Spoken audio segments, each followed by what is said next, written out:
Public radio and television stations across America, including Austin PBS, are weighing next steps after Congress voted last week to take back previously approved funding.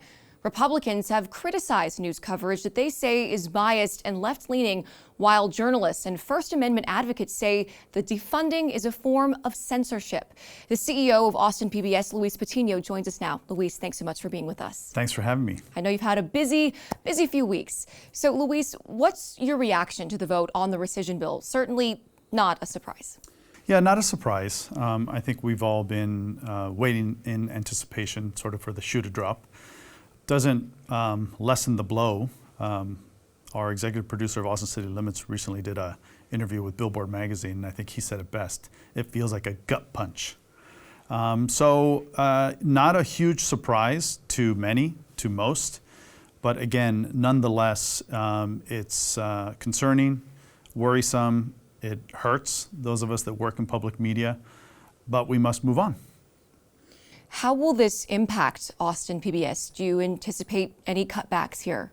Yeah, I think really that, the way that you have to look at it is any business that has a deficit of their revenue, of their funding, you really have to look at it in a couple of different ways.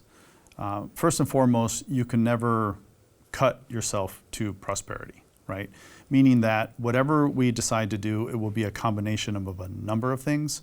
One of which is trying to figure out how we can also really lean on our community to continue to support us, which they have. Since Thursday, we've had a number of people reach out to either renew their membership to Austin PBS, to increase what they already provide on a monthly basis to Austin PBS. And then we've also had some large donors reach out and want to support what we do. So when you look at a potential funding deficit, in our case, of close to $2.7 million, it's only going to happen through these combination of increasing revenues through the philanthropic side, leveraging the fact that not only are we a nonprofit that benefits from the support of our community, but we're also a media organization that has the additional benefit of also being able to reach out to corporate sponsors that support things like Austin City Limits, that support some of the events that we produce. So our revenue portfolio and the ways that we can actually try and close that gap are really beneficial to the model of a public media organization. Undoubtedly, this is a tenuous time, and we may not have a lot of the answers yet, but like you brought up, it has been so heartening to see the amazing outpouring of support. Yeah. And speaking of that, lastly, Luis, what's your message to the Austin PBS community, our Austin PBS supporters right now who may be concerned, and what should they do to support? Yeah.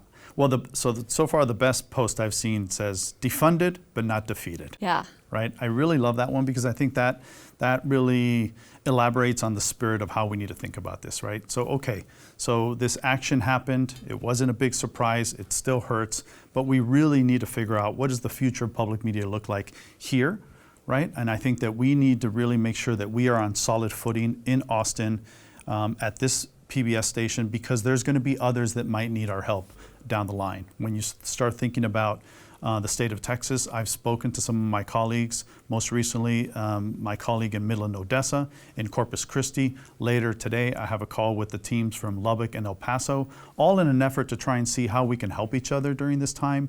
There might be opportunities for stations that are really privileged like ourselves, that are on strong financial footing, to be able to step in and help where we can some of these other markets that really rely even more so. A disproportionate amount of their funding came from federal funding, in the range of 50% for some of them. Mm-hmm. So we need to be ready and prepared to step in and help some of these organizations that are in communities that would really otherwise not have news and information the way we have it here. The work they do is so important, and we here at Austin PBS, we're going to try to support them in any way we can. Luis, thank you so much for providing some insight into the future here at Austin PBS. Thank you. Thank you for having me. Thanks so much for watching. Be sure to like and subscribe and leave us a comment below to let us know your thoughts on this video. And don't forget, you can watch full episodes of Austin Insight for free in the PBS app.